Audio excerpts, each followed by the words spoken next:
Guys আসসালামু আলাইকুম। আমি এখন বর্তমানে আছি টাঙ্গাইলের একটি সবার পরিচিত জায়গা, সেটা হচ্ছে মনতলা, যেখানে মানুষ এমনিও বেড়াতে আসে। আজকে ঈদ উপলক্ষে এখানে কিন্তু অনেক মানুষ বেড়াতে এসেছে এবং অনেক গাড়ির জ্যাম লেগে আছে এই রাস্তাটায়, আপনারা দেখতে পাচ্ছেন। এখানে কিন্তু সব শ্রেণী পেশার মানুষই আছে, যেমন মানুষ গাড়ি নিয়ে যাতায়াত করছে এবং রাস্তার দুপাশ দিয়ে আছে শত শত মানুষ পায়ে হেঁটে যাচ্ছে। এটা দেখতে পাচ্ছেন, এখানে কিন্তু রাস্তার দুপাশেই মানুষ আছে।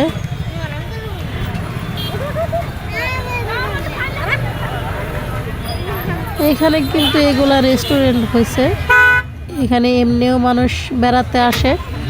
খুবই একটি ভালো জায়গা, মনোরম পরিবেশ। আসলে মনতলা কিন্তু পরিচিত, এখানকার যে রাস্তাটা আছে রাস্তাটা কিন্তু অনেক সুন্দর। এখানে যে গাছগুলো আছে, গাছের যে ছায়া অনেক সুন্দর, সেই কারণে মানুষ এই রাস্তাটা অনেক পছন্দ করে। সেই পরিপ্রেক্ষিতে এখানে দোকানপাট বা রেস্টুরেন্ট হয়েছে।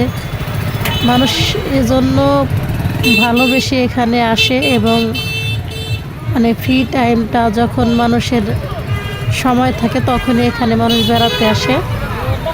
আজকে তো ঈদ উপলক্ষে কোনো কথাই নাই, দেখতে পাচ্ছেন কত মানুষ এসেছে আনন্দ উপভোগ করার জন্য। যেমন আমিও এসেছি আজকে ঈদ উপলক্ষে বেড়াতে। যাই হোক, আমি কিন্তু এখানে নামবো না, আমি সামনের দিকে এগিয়ে যাচ্ছি টাঙ্গাইল সদরের দিকে। টাঙ্গাইলে যেমন এখানে একটা বেড়ানোর জন্য জায়গা, টাঙ্গাইলে তেমনই আছে একটা পরিচিত আর কি, সবার পরিচিত জায়গা টাঙ্গাইল এসপি পার্ক। আমি এসপি পার্কের দিকে যাচ্ছি।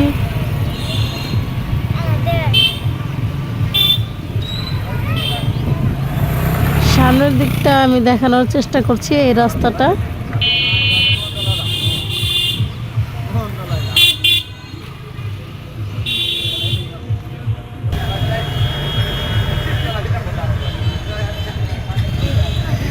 আসলে এখানে এতটাই জ্যাম যে এখান থেকে যেতে একটু সময় লাগছে, কিন্তু এইখান থেকে আপনার এসপি পার্কে যেতে বেশি সময় লাগে না, দেখা যায় 10 মিনিটের মতো লাগে।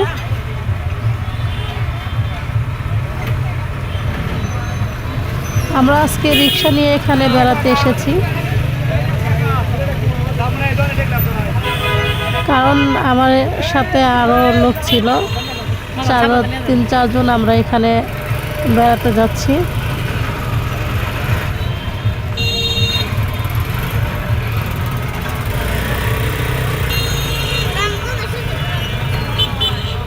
এখানে কিন্তু গাড়ি অনেক সময় ধরে যানজট লেগে আছে, একটু একটু যাচ্ছে আবার যানজট, এরকম। আসলে টাঙ্গাইলের ভিতরে এত যানজট লেগে থাকে না, এখন একটু কম থাকে। এইখানে যানজট লাগে না বললে চলে। যাই হোক, ঈদ উপলক্ষে একটু জ্যাম থাকবে, এটাই স্বাভাবিক। কারণ হচ্ছে যে এখানে সব শ্রেণী পেশার মানুষগুলাই আনন্দ উপভোগ করার জন্য এসেছে। আমরা সামনের দিকে এগিয়ে যাব। আপনারা সামনের দিকে কোথায় যাচ্ছি, কেমন জায়গায়, এটা দেখার জন্য অবশ্যই আমার সাথেই থাকবেন।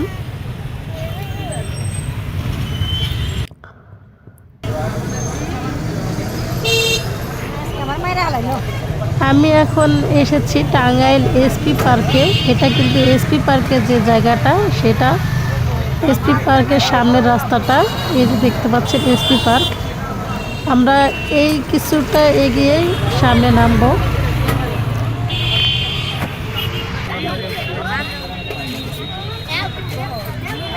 আমরা এখন নেমেছি, আমরা এসপি পার্কের ভিতরে যাব।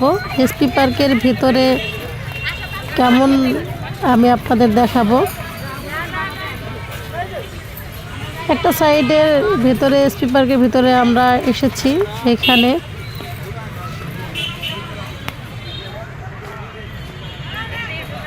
যাই হোক, এখান থেকে আমরা চলে যাব এসপি পার্কের পরবর্তী সাইডটায়। এখানে এসে সবাই বলছে পেয়ারা ভর্তা খাবে এবং ঝালমুড়ি খাবে, তাই আমি পেয়ারা ও ঝালমুড়ি একসাথে অর্ডার করেছি।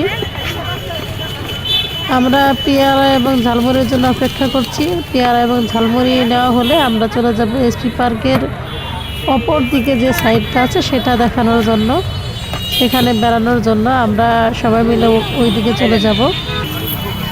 এখানে কিন্তু মানে অনেক রকমের খাবার জিনিস আছে, যেমন ঝালমুড়ি, ফুচকা, আপনার বাদাম, তাছাড়াও আছে শিশুদের খেলনা সামগ্রী বিক্রি। এখানে শিশুদের খেলনা বিক্রি করা হচ্ছে, দেখতে পাচ্ছেন।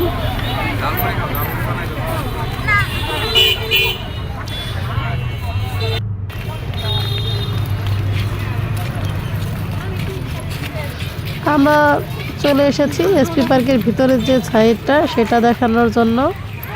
আমরা সামনের দিকে এগিয়ে যাচ্ছি।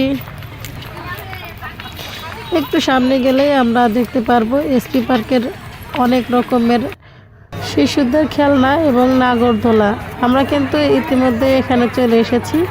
এখানে দেখতে পাচ্ছেন শিশুদের পাশাপাশি বয়স্ক মানুষগুলোও কিন্তু এখানে খেলাধুলা করছে এবং বসার জন্য অনেক সুন্দর বেঞ্চ আছে। যাই হোক, আমরা এখানে বেশিক্ষণ লেট করব না, আমরা চলে যাব, কেননা আকাশের অবস্থা খুবই খারাপ, বৃষ্টি হতে পারে। একটু একটু হালকা বৃষ্টি হচ্ছে।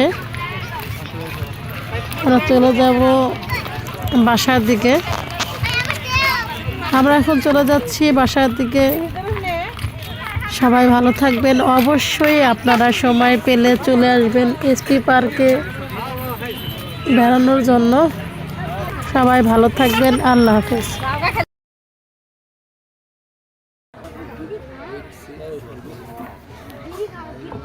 বিসমিল্লাহির রহমানির রহিম।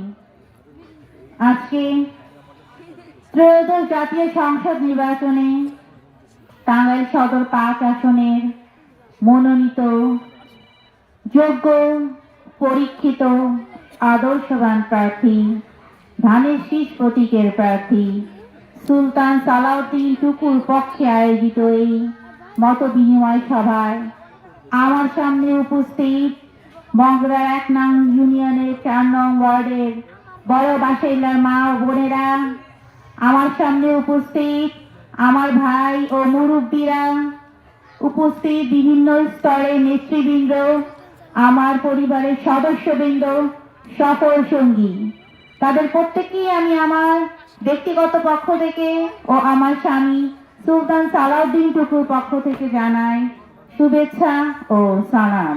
আসসালামু আলাইকুম। কেমন আছেন আমার মা ও বোনেরা? আপনারা সবাই এই শীতের মধ্যে, এত রাত হয়ে গিয়েছে, আপনারা এখানে কষ্ট করে বসে আছেন দীর্ঘক্ষণ যাবৎ। আমি আপনাদেরকে আর এত রাতের মধ্যে বেশি কষ্ট দিব না, আমার বক্তব্য বেশি দীর্ঘায়িত করব না। আমার মা ও বোনেরা, এখানে আমার পরিবারের সদস্যরাও বক্তব্য রেখেছে। এখানে আমার ভাগ্নি, সে বলেছে তার নানির কথা, তার নানি বাড়ির কথা, তাই না? আমরা কিন্তু ছোটবেলার সবচেয়ে আনন্দের জায়গা হয় আমাদের নানি বাড়ি, যেখানে আমরা সবচেয়ে বেশি দুষ্টমি করি, মজা করি, সবচেয়ে বেশি আমরা স্মৃতি তৈরি করি সেখানে, তাই না? আমাদেরও তাই। তার নানু মানে আমার শাশুড়ি এখন তিনি দুনিয়াতে নেই। গত 2 বছর আগে তিনি মারা গিয়েছেন। আল্লাহ রাব্বুল আলামিন যেন তাকে বেহেশত নসিব করেন। অনেক মহিয়সী নারী ছিলেন তিনি। আমার বিয়ের পর আমি তাকে পেয়েছি, তিনি আমার সাথেই থাকতেন। তো এক সময় একদিন তার সাথে আলাপচারিতায় আমি আমার শাশুড়িকে জিজ্ঞেস করেছিলাম, মা, টুকু যখন আপনার পেটে ছিল তখন আপনি আল্লাহর কাছে কি চেয়েছিলেন, কেমন সন্তান চেয়েছিলেন? আমার খুব কৌতূহল ছিল তা জানার, তাই আমি জিজ্ঞেস করেছিলাম। তখন আমার শাশুড়ি উত্তর দিয়েছিল, দেখো মা, আমি চেয়েছিলাম আল্লাহ পাক যেন আমাকে এমন একটা সন্তান দেয় যে মানুষের জন্য কাজ করবে, যে সে যখন কথা বলবে, সে যখন বক্তৃতা দিবে, তখন তার সামনে দাঁড়িয়ে থাকবে হাজার হাজার জনগণ। আসলে গর্বিত মায়ের গর্বিত সন্তান, তাই না?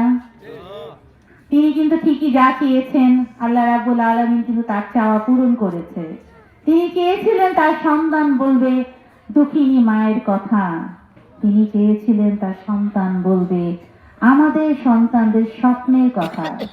সে যখন কথা বলবে, হাজার হাজার মানুষ তার কথা শুনবে, তাকে অনুসরণ করবে। এটাই তো আমাদের মা হিসেবে চাওয়া। দেখেন, তার সব চাওয়া আল্লাহ রাব্বুল আলামিন পূরণ করেছেন। আজ তিনি নেই আমাদের মাঝে। তিনি যদি থাকতেন তাহলে এই দিন দেখে যেতে পারতেন যে আজ ঠিকই তার সন্তানের জন্য তিনি নেই, কিন্তু হাজার হাজার মা তার জন্য দোয়া করছে, বোনেরা দোয়া করছে তার জন্য, তার হায়াতের জন্য, সুস্বাস্থ্যের জন্য, তার জয়ের জন্য, তাই না? সেইটাই আমার মা বোনেরা, আপনারা সবাই এখন আমাদের মা, আমাদের বোন, আমাদের ভাই। আমরা তো আমাদের নিজেদের বাড়িতে এসেছি, নারীর টানে বাড়ি ফেরা, তাই না? আমার স্বামী উচ্চ শিক্ষার জন্য তিনি ঢাকায় গিয়েছিলেন, ঢাকায় পাড়ি জমিয়েছিলেন, কিন্তু তার মনটা তো পড়েছিল এই টাঙ্গাইলেই। শত ব্যস্ততার মধ্যেও তিনি সময় করে নিয়ে ঠিকই আসতেন আপনাদের সাথে দেখা করতে, আপনাদের সুখে দুঃখে আপনাদের পাশে দাঁড়াতে। তিনি কিন্তু তার চেষ্টাটা ঠিকই করেছেন। আপনারা শুনেছেন এখানে বক্তারা বলেছেন যে উনি যে কোনো জায়গা থেকে, যেহেতু উনি জাতীয় নেতা, উনি অন্য যে কোনো জায়গা থেকে চাইলে ওনাকে সেই ভোটের ইলেকশনের জন্য নমিনেশন দিত, কিন্তু তিনি কিন্তু একটা কথা বারবার বলেছেন, আমার যদি কিছু করার থাকে, আল্লাহ রাব্বুল আলামিন যদি আমাকে তৌফিক দেয় কারোর জন্য কিছু করার, তবে সেটা হবে আমার টাঙ্গাইলের জন্য। কাজেই আমার মা বোনেরা, আমরা তো তাকে 12 তারিখে বাছাই করব, তাই না? কিন্তু তিনি কিন্তু আমাদের আগেই বাছাই করে নিয়েছেন। তিনি কিন্তু আগেই বুঝে গিয়েছেন যে আমার মা বোনদের কাছে গেলে আমি কখনো খালি হাতে ফেরত আসবো না, তাই না? তিনি কিন্তু বলেছেন আমি জাতীয় নেতা হব সারা বাংলাদেশের জন্য, আমি জাতীয় নেতা হব ঢাকার জন্য, চিটাগাং, কক্সবাজার, রংপুর, বরিশাল, কিন্তু আমি আমার টাঙ্গাইলের জন্য আমি তাদের সন্তান, আমি তাদের ভাই, আমি তাদের অভিভাবক। তাই হয়েই তিনি আপনাদের কাছে এসেছেন, আপনাদের মাঝে এসেছেন। তিনি যদি আপনাদের জন্য ভালো কিছু করার চেষ্টা করেন, সেই চেষ্টার সাথে কি আপনারা থাকবেন না সাথে? আপনারা কি সহযোগিতা করবেন না? আপনারা কি আমাদেরকে খালি হাতে ফিরিয়ে দিবেন? আমার মা বোনেরা, আমি জানি আমি যে ভালোবাসা, যে শ্রদ্ধা, যে সম্মান আমি এখান থেকে নিয়ে যাব, এটার প্রতিদান কখনো দেয়ার নয়, কিন্তু তারপরও আমরা আমাদের সর্বোচ্চটুকু, আমাদের সাধ্যের বাইরে যেও আমরা আপনাদের পাশে দাঁড়াবো ইনশাআল্লাহ। আজকে সেই ওয়াদা, সেই কথা আমি এখানে আপনাদের মাঝে বলে গেলাম। আর মাত্র আছে একটি সপ্তাহ মা বোনেরা। 17টা বছর যে জিনিসটার জন্য আমরা আহাজারি করলাম, কষ্ট করলাম, বিপদ আপদ সবকিছু আমরা হাসি মুখে সহ্য করে নিলাম। আমাদের বাড়ির পুরুষকে আমরা সাহস যোগালাম, শক্তি যোগালাম যে একদিন আমাদেরও দিন আসবে, আসবে না? আজকে কি এসেছে? আজকে কি সেই দিন আসতে চলেছে? আল্লাহ রাব্বুল আলামিনের রহমতে আর একটি সপ্তাহ আছে মাত্র, তারপর সেই মহেন্দ্রক্ষণে আমরা পাবো, সেই মহেন্দ্রক্ষণে আমরা পৌঁছাতে পারবো, যার জন্য এই বাংলার মাটিতে মায়েদের বুক খালি হয়েছে, ভাইয়েরা বাসায় থেকে গিয়েছে, আর ফিরে নাই তারা। মামলা, হামলা, রিমান্ড, আহত, নিহত, কি না হয়েছে আমাদের দেশে বলেন তো? সর্বোচ্চ নির্যাতনের শিকার হয়েছি আমরা সর্বোচ্চ নির্যাতিত পরিবার হয়েছি আপনাদের মতো। আমরা মহিলারা কি করি বলেন তো বাড়িতে? আমরা মহিলারা সাজিয়ে গুছিয়ে আমাদের বাড়ির পুরুষকে এগিয়ে দিই, তাই না? বাড়ির দায়িত্ব পালনের জন্য, সন্তানের দায়িত্ব পালনের জন্য। কিন্তু জানেন আমাদের ক্ষেত্রে ব্যতিক্রম কি ছিল? আমরা আমাদের বাড়ির পুরুষদের এগিয়ে দিয়েছি, গুছিয়ে দিয়েছি, সাজিয়ে দিয়েছি দেশের জন্য, আপনাদের জন্য, মানুষের জন্য, দলের জন্য। যে দলকে তারা মনে প্রাণে ভালোবেসেছে, যে দলকে তারা ত্যাগ করেনি, পরিবার ত্যাগ করে দিয়েছে, সন্তান ত্যাগ করে দিয়েছে, কিন্তু দলকে তারা ত্যাগ করেনি। সেই পুরুষটাকে আমরা বাড়ির মহিলারা আগিয়ে দিয়েছি, গুছিয়ে দিয়েছি, পাশে থেকে শক্তি দিয়েছি, সাহস দিয়েছি। আমাদের বুকের মধ্যে পাথর রেখে আমরা তা করতে পেরেছি আপনাদের দোয়ায়, আপনাদের সহযোগিতায়। আজ আমরা এখানে আপনাদের সামনে যে দাঁড়াতে পেরেছি, এটাও আপনাদের দোয়া, তাই না? এটাও আপনাদের সবার দোয়া যে আজকে আমরা এখানে আপনাদের সামনে উপস্থিত হতে পেরেছি, দাঁড়াতে পেরেছি। কাজে আমার মা বোনেরা, আমি জানি আপনাদেরকে কিছু বলার নেই, বুঝাবার কিছু নেই, আপনারা অনেক অনেক সচেতন। কে কি বললো তা দিয়ে আমরা কর্ণপাত করি না, আমরা আমাদেরটা বুঝি, আমরা আমাদের ভালো বুঝি, আমরা আমাদের সন্তানের ভালো বুঝি, তাই না? কাজে যে আমাদের পাশে থাকবে, যে আমাদের সন্তানদের পাশে থাকবে, আমরা তার পাশে থাকবো, ঠিক কিনা? এইটাই আমাদের অঙ্গীকার, এইটাই আমাদের প্রতিজ্ঞা। আমরা আপনাদের কাছ থেকে আজকে যে ওয়াদা, যে প্রতিজ্ঞা পেয়েছি, তার বিনিময়ে আমরা আগামী 5টা বছর আপনাদের দিব, আপনাদের পাশে থাকবো, আপনাদের জন্য করার চেষ্টা করব। আর আমি হচ্ছে একটা সেতু বন্ধন, যেটা আমার স্বামী আর আপনাদের মধ্যে, তাই না? আমি এমন একটা সেতু বন্ধন যেখান থেকে কিনা আমি তো থাকবোই, কিন্তু আপনাদেরও কিন্তু আপনাদের দিক থেকে 2 কদম এগিয়ে আসতে হবে। আপনারা যদি 2 কদম এদিকে এগিয়ে আসেন, আমরা আমাদের সাধ্যের বাইরে যে 10 কদম এগিয়ে আসবো ইনশাআল্লাহ। এই আকাঙ্ক্ষা, এই অঙ্গীকার প্রত্যয় ব্যক্ত করে আমি আমার বক্তব্য এখানে শেষ করছি। আমার মা বোনেরা দোয়া রাখবেন আমাদের জন্য। ভোট দিবেন কিসে? ভোট দিবেন কিসে? ভোট দিবেন কিসে? আল্লাহ রাব্বুল আলামিন আমাদের সবার মনের আশা, সবার মনের প্রত্যাশা যেন পূরণ করেন, এই আশা, এইটা ব্যক্ত করি আমরা এখানে শেষ করছি। সবাই ভালো থাকবেন, সুস্থ থাকবেন। ধন্যবাদ আপনাদের সবাইকে এখানে আসার জন্য, আমাদেরকে মূল্যবান সময় দেওয়ার জন্য। আসসালামু আলাইকুম। সদস্য পরবর্তী বক্তা সুলতান সালাউদ্দিন টুকু, টাঙ্গাইল 5। মাননীয় প্রতিমন্ত্রী, আপনার সময় 7 মিনিট। মাননীয় স্পিকার, সময় একটু বাড়িয়ে দিবেন দয়া করে যদি। বিসমিল্লাহির রহমানির রহিম। মহান করুণাময় আল্লাহর উপরে শুকরিয়া আদায় করছি, এই মহান সংসদে আমাকে কথা বলার তৌফিক দান করেছেন। সকল প্রশংসার দাবিদার আল্লাহ রাব্বুল আলামিন। আমি স্মরণ করছি স্বাধীনতার মহান ঘোষক শহীদ রাষ্ট্রপতি জিয়াউর রহমানকে। আমি স্মরণ করছি মমতাময়ী মা, যার মাতৃস্নেহে বড় হয়েছি, দেশ নেত্রী বেগম খালেদা জিয়াকে। আমি কৃতজ্ঞতা প্রকাশ করছি আজকের এই হাউজের নেতা মাননীয় প্রধানমন্ত্রী দেশনায়ক তারেক রহমানের প্রতি। আমি কৃতজ্ঞতা প্রকাশ করছি আমার টাঙ্গাইল 5 এলাকার যে জনগণ আমাকে ভোট দিয়ে এই সংসদে পাঠিয়েছেন, তাদের প্রতি আমি কৃতজ্ঞতা প্রকাশ করছি। বিশেষ করে আমি কৃতজ্ঞতা প্রকাশ করছি বাংলাদেশের সকল নারী ভোটারদের প্রতি, যারা বেহেশতের প্লবনকে প্রত্যাখ্যান করে বিএনপিকে নির্বাচিত করেছেন, সেই সব নারী ভোটারদের। মাননীয় স্পিকার, নতুন সংসদ সদস্য তো, সেই জন্য একটা কথা বলতে চাই। আমি কি কাউকে মুনাফেক বলতে পারবো এই সংসদে? না, পারবেন না। আচ্ছা, আমি মুনাফেক বললাম না কাউকে। মাননীয় স্পিকার, জুলাই সনদ নিয়ে কথা হচ্ছে, এই সংসদে আইন পাশ হবে। আমরা আইনের পাশ করার জন্যই জনগণ আমাদেরকে পাঠিয়েছে। আইনের বিপক্ষে কথা বললে হবে? আইনের পক্ষে কথা বলতে আসুন। আইন নিয়ে কথা বলুন, ওনারা বেল আইনে চলতে চায়, কোনো আপত্তি নেই। মাননীয় স্পিকার, জুলাই আন্দোলন নিয়ে কথা হয়েছে, আমি ওই সময় জেলখানায় ছিলাম।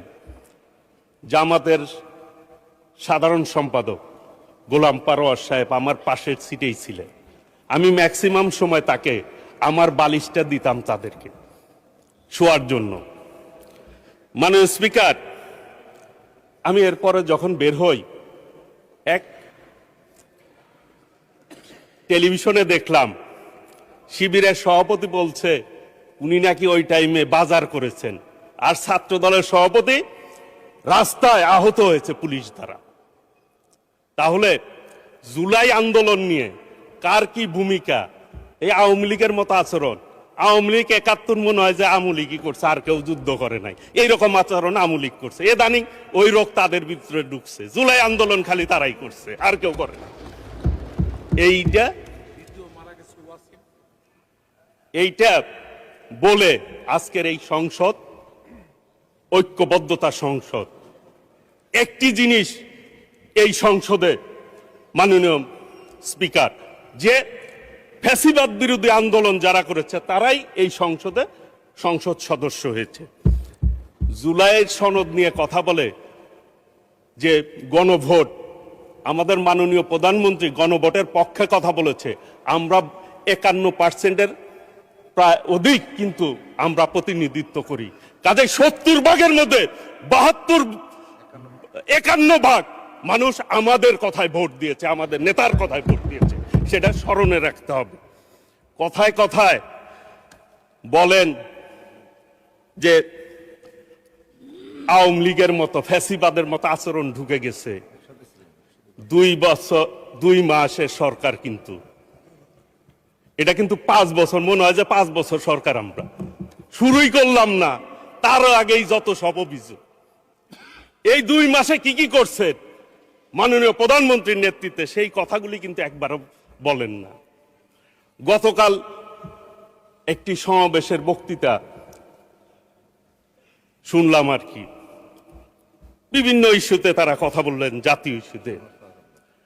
মাননীয় স্পিকার, এইটা কিন্তু 8 সালের নির্বাচন মার্কা সরকার না, এটা 14 সালের নির্বাচন মার্কা সরকার না, 18 সালের নির্বাচন মার্কা সরকার না, এটা 24-এর সরকার না, আমিডামির সরকার না, জনগণের প্রত্যক্ষ ভোটের সরকার। কাজেই হিসাব করে পথ চলা উচিত। কথায় কথায় বলে ফেলেন, নিঃশেষ করে দিবেন কাদেরকে, নিশ্চিহ্ন করে দিবেন কাদেরকে? মাননীয় স্পিকার, মহান স্বাধীনতার ঘোষক শহীদ রাষ্ট্রপতি জিয়াউর রহমানের দল বিএনপি, যার নেতৃত্বে এই দেশ স্বাধীন হয়েছে, এরপরে বাংলাদেশে 3টা গণ অভ্যুত্থান হয়েছে। যদি আমরা ধরি স্বাধীনতার পর 75-এ বিপ্লব হয়েছে, নেতৃত্ব দিয়েছেন শহীদ রাষ্ট্রপতি জিয়াউর রহমান, সেই দল বিএনপি। 90-এ একটি গণ আন্দোলন হয়েছে, তার নেতৃত্ব দিয়েছেন দেশনেত্রী বেগম খালেদা জিয়া। আর 24 আন্দোলন হয়েছে, নেতৃত্ব কে দিয়েছেন? মাননীয় প্রধানমন্ত্রী সহ বাংলাদেশের আপামর জনতা। সেটি কিন্তু আমাদের মাননীয় প্রধানমন্ত্রী সবাইকে সম্পৃক্ততার কথা বলেছেন। যারা আমিডামি নির্বাচন করে, যারা জনগণ থেকে প্রত্যাখ্যিত, তাদের সাথে বিএনপির তুলনা করেন। এই জন্য বললাম মাননীয় স্পিকার, আমাদের মাননীয় সংসদ সদস্য চান ভাই ওইখানে রয়েছেন, তিনি বলেছেন ওনাদের সাথে একসাথে জেল খাটলাম, এখন ভাব বুঝতেছি না ঘটনা কি। মাননীয় স্পিকার, আমিও কথাবার্তায় ভাব বুঝি না, সংসদে কয় এক কথা, বাইরে যায় কয় এক কথা। সেই জন্য আমি আপনাকে জিজ্ঞেস করছিলাম আমি মুনাফেক বলবো কিনা।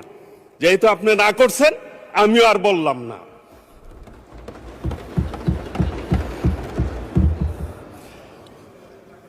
একটি কথা বলতে চাই, এই 2 মাসে বিএনপি যে কাজ করেছে, যে কাজে হাত দিয়েছে, অন্য কোন সরকার মাননীয় প্রধানমন্ত্রীর জায়গা থাকলে এই ধরনের সাহস করতো না। মাননীয় সদস্য, মাননীয় সদস্য, আপনার সময় 2 মিনিট বাড়ানো হলো, আর বাড়ানো হবে না। 2 মিনিটের মধ্যে সাম আপ করেন। Thank you. মাননীয় স্পিকার, ধন্যবাদ আপনাকে 2 মিনিট সময় দেওয়ার জন্য। আপনার এলাকায় আমি নির্বাচন করতে গিয়েছিলাম, উপনির্বাচন, সেই জন্য আপনি 4 মিনিট দিতে পারতেন আমাকে। মানে স্পিকার, 2 মিনিটের মধ্যেই শেষ করব। এই সরকার, আমার এলাকার কথা আমি নাই বলি, আমার মাননীয় প্রধানমন্ত্রী আমার এলাকার নির্বাচনের আগে গিয়েছিল। উনি ওই নির্বাচনে আমি দাবি করেছিলাম, উনি বলছে করে দিবে। আমার বিশ্বাস আছে আস্তে আস্তে ইনশাল্লাহ, সেই জন্য বললাম না, এলাকার লোকজনও জানে করে দিবে ইনশাল্লাহ। আমি শুধু বলতে চাই, আন্দোলন করে করে বিএনপি গত 17 বছর এই জায়গায় এসেছে। কাজেই আন্দোলনের ভুল ব্যাখ্যা দিয়ে মানুষকে বিভ্রান্ত করে কোনো লাভ হবে না। আপনারা 96 সালে ভুল করেছিলেন, আওয়ামী লীগকে ক্ষমতা আসার সুবিধা করে দিয়েছিলেন। এখনো ভুলের রাজনীতিতে আছেন। 86তেও করছেন, 96ও করছেন, ভুলের রাজনীতিতে আছেন। একটা কথা বলে যাই, এইবার যুদ্ধের কথা বলেন, বিভিন্ন কথা বলেন, একটি কথা বলতে চাই, এই সংসদকে সাক্ষী রেখে আগামী দিনে কোন আন্দোলন হলে, সংগ্রাম হলে বাংলাদেশের মানুষের পক্ষে হবে। হেরে যাবে রাজাকার, জিতে যাবে বাংলাদেশ ইনশাল্লাহ। কাজেই আগামী দিনে আসুন ঐক্যবদ্ধভাবে এই সংসদকে জনগণের প্রত্যাশা অনুযায়ী আমরা আমাদের বিবেককে সামনে রেখে আমরা কাজ করি। এই সংসদে যেভাবে জনগণ আমাদেরকে ভোট দিয়েছে, সেই প্রত্যাশা আমরা ধন্যবাদ।